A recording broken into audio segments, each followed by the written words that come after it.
2 సంవత్సరాల తర్వాత మిమ్మల్ని ఈ ప్రాంత ప్రజలు తరిమి కొట్టడానికి సిద్ధంగా ఉన్నారు. ఇదే బాధతోటి రైతులంతా బాధపడితే మిమ్మల్ని ఊర్లలో కూడా రేపు ఏ కార్యక్రమానికైనా ఎక్కడికైనా వస్తే తిరగనివ్వరు అనేది కూడా మీకు తెలియజేస్తాం.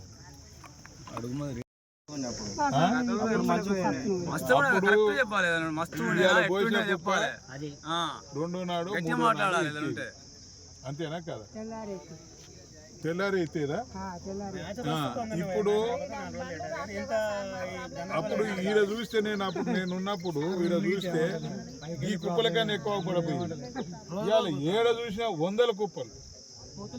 ఇవాళ రైతులు ఆశ వదులుకున్నారు.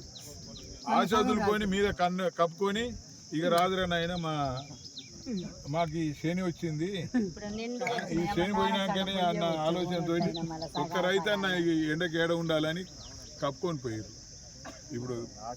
ఇప్పుడు తూకం వేసిన బస్తాలలో కూడా మీదికెళ్ళి అవి కప్పుకున్నారు. ఎందుకంటే వర్షం ఏడొస్తుందని. ఇప్పుడు 5,000 బస్తాలు తూకం వేసి ఉన్నదా ఇక్కడ?